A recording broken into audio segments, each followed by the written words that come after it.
Merci beaucoup, Monsieur Chidéric, le concepteur, le promoteur de notre chère émission, où nous sommes en train d'examiner le conflit entre Israël et Iran et les États-Unis s'impliquant dans ce conflit. Donc ici, nous voulons présenter un peu le plan de Trump, dans, ce qu'il avait déjà préconisé dans ses discours. Discours de Trump, du président Trump sur la paix au niveau international et la sécurité internationale.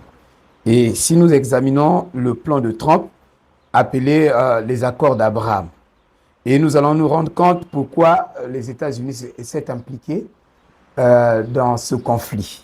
Ici, nous pouvons lire à peu près son plan de mettre la paix de partout le monde et la sécurité. Dans son plan, nous avons le plan lors d'une conférence de presse à la Maison-Blanche aux côtés du Premier ministre israélien Benjamin Netanyahu. Le 28 janvier 2020, le plan a été retardé et finalement accepté par les Palestiniens. Le plan a été rédigé par une équipe dirigée par le gendre et conseiller principal de Trump, Jared. Le plan est divisé en deux volets, un volet économique et un volet politique. Et nous savons que Dieu accomplit les prophéties bibliques en utilisant l'atmosphère de la politique. Le 22 juin 2019, l'administration Trump a publié le volet économique du plan, intitulé « De la paix à la prospérité ». Le volet politique a été communiqué fin janvier 2020. Le porte-parole du Likud a tiété que la souveraineté israélienne sur les colonies serait déclarée le dimanche suivant. Et Trump a même déplacé l'ambassade des États-Unis à Jérusalem. Il a fait dans son plan. Maintenant, nous savons qu'il y a 7 visions majeures que William Aaron Branham a eues en 1933. Toutes ces visions, sauf une, se sont accomplies. Et la 6e vision s'accomplit en raison du trucage du vote présidentiel en 2016. Ça, nous pouvons, au fur et à mesure, quand vous allez poser des questions, nous allons répondre plus profondément. L'administration Biden a depuis ignoré ce plan de paix et s'est tournée vers la guerre en Ukraine contre la Russie. Ainsi, vous pouvez voir quel est le parti politique en faveur de la paix et de la sécurité et quel est le parti politique en faveur de la guerre. Mais dans les derniers jours, il y a eu de poches de conflits d'une nation contre une nation. Ça, nous sommes dans Matthieu 24, 7. Une nation s'élèvera contre une nation. Et nous avons dans ces conflits des nations qui sont impliqués dans les guerres, nous avons des conflits majeurs et des conflits mineurs. Et quand vous prenez des conflits majeurs, vous allez vous rendre compte que nous avons des pourcentages qui démontrent que chaque guerre majeure, quand ça se déclenche, nous avons à peu près 10 000 morts ou plus dans les combats. Et nous avons ici, parmi les conflits majeurs qui se déclenchent autour du monde, selon la prophétie, nous avons ici, nous pouvons voir les conflits majeurs et nous pouvons voir aussi les dégâts au plan humain, les dégâts humains et les dégâts du point de vue matériel. Mais ici, nous pouvons voir le taux de mortalité pendant ces guerres majeures. En 1948, vous avez le conflit interne au Myanmar. Vous avez en 2017, vous avez la guerre russo-ukrainienne. En 2018, nous pouvons les citer, il y en a tout un panoplie de choses ici. Donc nous avons de 10 000, finalement de 1000 plutôt à 10 000 morts, décès liés au combat au cours de l'année en cours. Comptabilisons les années, les guerres, les conflits qui se succèdent au niveau des nations, une nation s'élève contre une nation. En tout cas, c'est un tourbillon de conflits. Et quand nous arrivons ici, au niveau des conflits mineurs, nous avons à peu près, par combat ou par guerre, 100 à 999 décès liés au combat au cours des années en cours, ainsi de suite. Les années, nous pouvons les citer. Nous avons tout un panoplie des guerres ici qui se déroulent. Une nation s'élève contre. Mais les États-Unis s'impliquent avec Israël pour essayer de mettre la paix et essayer de garantir la sécurité. Voilà un peu la mission de Trump dans la prophétie. Maintenant, ici, Frère Branham nous dit qu'il va s'élever, il y aura l'accomplissement de cette prophétie au niveau international. Et ça marquera la fin de toutes choses. C'est pourquoi nous surveillons toutes ces prophéties. Mais je peux vous garantir, parmi toutes ces prophéties-là, ces visions que Frère Branham a faites en 1933, les 6 premières visions se sont déjà complètement accomplies. Il ne reste seulement une seule vision. Je vais essayer de lister cela. Ok. Merci. Voilà. Voici à peu près dans la vision du prophète, le prophète majeur, le prophète de l'âge, ce que Dieu lui a montré, les 7 événements de première importance allaient se produire avant la fin de toutes choses. Il dit, dans l'exposé des 7 âges de l'Église, l'âge de l'Église de Laodicée, le Seigneur Jésus m'a parlé en disant que la venue du Seigneur était proche, mais qu'avant son retour, cet événement de première importance allait se produire. Je les ai tous notés. Et ce matin, j'ai raconté la révélation du Seigneur. D'après la première vision, Mussolini allait envahir l'Éthiopie et ce pays allait tomber sous sa coupe. Ça, c'était la première vision.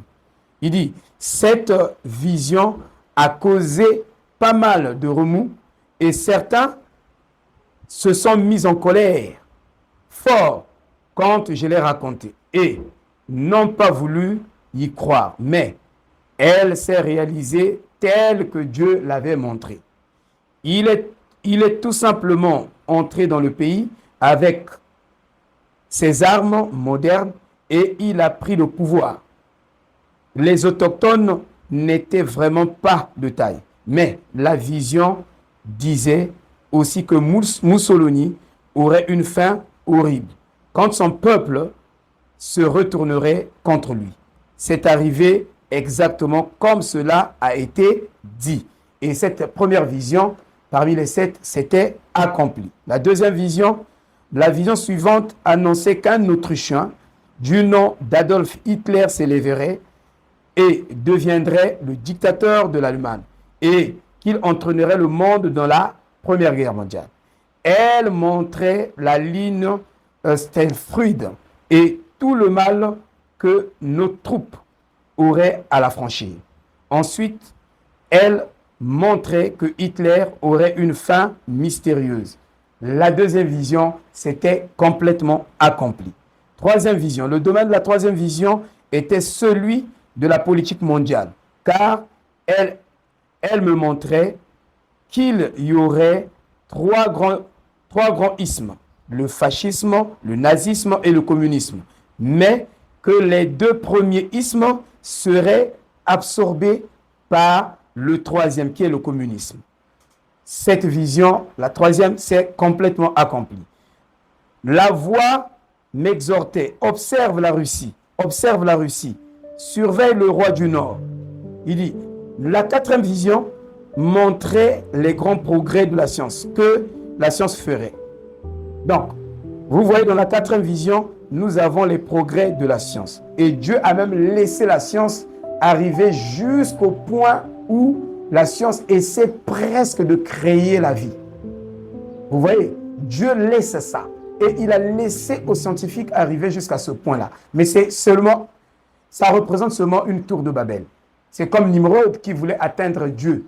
il a bâti sa tour et il est arrivé quelque part. Dieu va laisser les scientifiques arriver à un stade où il serait presque à peu près capable de créer la vie. Et nous savons qu'il n'y a qu'un seul créateur qui est Dieu. Mais Dieu lui-même, par son plan prédestiné, il joue son propre drame et il laisse l'homme faire des choses contre lui et à la fin, il le prend en charge. Vous voyez? Et là, donc, il dit, après la Deuxième Guerre mondiale, elle était couronnée par la vision d'une automobile dont la partie supérieure avait l'air d'une bulle de plastique téléguidée. Elle parcourait des routes magnifiques et n'avait pas de volant. Donc une voiture, l'automobile sans voiture, sans volant. Et ça représentait aussi le troisième pôle.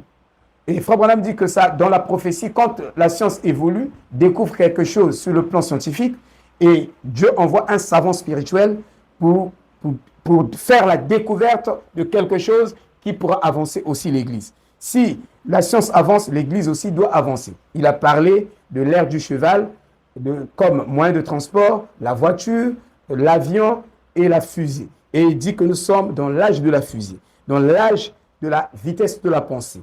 Et ici, Frère Branham était en train de nous montrer que quand vous avez une voiture sans volant, ça représente le troisième pôle. Et quand le troisième pôle agit dans l'homme, dans les hommes, en ce moment-là, le volant est retiré à chaque humain, à chaque prédestiné. Donc, son volant, c'est Dieu qui le conduit. Et c'est Dieu qui devient le conducteur de l'homme. Et l'homme devient soumis pleinement à sa volonté parfaite. Et ici, de sorte qu'on voyait les gens à l'intérieur assis, jouer au jeu. C'était la distraction. Et quelque chose pour passer du temps. Et cette vision, actuellement, tout le monde est d'accord. Nous avons l'automobile comme l'œuf. Et cette découverte, avant que ça soit dicté, avant que ça soit accompli par la science, Dieu avait déjà déclaré cela au ciel. Le domaine de la cinquième vision, qui avait trait au problème moral de notre âge. Vous voyez que la femme aujourd'hui est devenue complètement nue.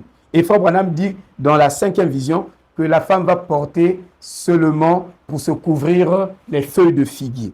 Et nous avons les images ici qu'on peut vous montrer à peu près au niveau des seins. Vous avez les feuilles de figuier, au niveau du sexe, les feuilles de figuier. Carrément, complètement, on met le fil ici et les feuilles de figuier. Et la femme arrivera à ce stade-là. Et c'est scandaleux, mon frère, de voir toutes ces visions s'accomplir devant nos yeux. Mais nous avons déjà été avertis. Et il est dit que les femmes, dans le domaine de la cinquième vision, c'était à propos de l'immoralité de la femme.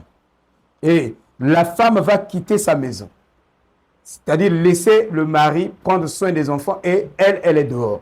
C'est ce que vous appelez l'émancipation de la femme, mais je vous dis que dans la parole prophétique, ce n'est pas juste. Que ce soit la femme qui devient moteur, autoritaire, et l'homme devient en bas de la femme. Et je nous renseigne, Frère Branham nous a enseigné que beaucoup d'hommes se retrouveront en enfer à cause de leur femme. Parce que la femme, par sa beauté, essaie de manipuler tous les hommes. Et l'homme devient un chiffon de la femme parce qu'à cause de sa beauté. Et Dieu avait dit même à Adam qu'elle est très belle, Ève. Mais si tu regardes seulement à sa beauté, elle va te détruire. Et aujourd'hui, beaucoup de frères même dans le message sont détruits à cause de la beauté de leur femme. Et dans le monde entier, nous voyons que la femme est en train de détruire l'homme. Et cette vision-là, Frère Branham dit que ça va s'accomplir. Et nous voyons cela dans la rue. Les habits des chambres, ça devient les habits de la rue ou les habits qu'on amène au poste de travail. Et la cinquième vision est en train de s'accomplir complètement devant nous. Nous avons la sodomite en face de nous, l'homosexualité, nous avons lesbianisme et toutes ces choses-là caractérisent l'origine de la sémence du serpent. Ça montre que ça soit homosexuel, sodomite et lesbianisme, ça montre que nous avons la sémence du serpent maintenant en plein manifeste. Donc, elle est arrivée à son stade de développement final. Et le domaine de la sixième vision, c'était, oui, Et je vous dis que la 5e vision s'est accomplie devant nous. Puis, dans la 6e vision, une femme de la grande beauté, la plus grande beauté, mais cruelle, s'élèvera en Amérique. Et nous voyons cette église qui s'est levée parce que la femme typifie l'église. Et cette église qui a pris le contrôle de l'Amérique, nous avons en face de nous, et qui dicte des lois, qui arrache la Bible dans les écoles, on ne peut plus pratiquer la religion dans les écoles, on ne peut plus pratiquer la religion dans les entreprises. Et nous savons que les premiers pionniers qui ont construit l'Amérique comme Israël, c'était des chrétiens. Et ils étaient vraiment assidus. Ils ont mené toute la nation à Dieu. Et Dieu a béni l'Amérique, il a béni Israël comme il avait béni. Il a béni l'Amérique comme il avait béni Israël. Mais nous voyons que maintenant, les États-Unis, en tout cas, deviennent hostiles. Il n'y a plus de droit de liberté, il n'y a plus de droit d'expression, il n'y a plus de droit. Donc, il n'y a plus de démocratie, en fait, sur le terrain. Vous voyez, elle avait un pouvoir total sur les gens. Pas seulement sur les gens, mais sur les gouvernements. Et sur un pouvoir total. Et cette femme-là, dont décrit le prophète, il a dit qu'il porterait du violet. Et nous allons parler prochainement, dans notre intervention, nous parlerons de cette femme qui est vêtue en violet. Je crus qu'il s'agissait de la montée de l'Église catholique romaine, mais je savais que c'était peut-être la vision d'une femme qui allait prendre un grand pouvoir en Amérique grâce au droit de vote des femmes. Ça, c'est la 6e vision qui s'est complètement accomplie. Et 7e vision, le bombardement du Vatican et le bombardement des États-Unis en poussière et en bouillie.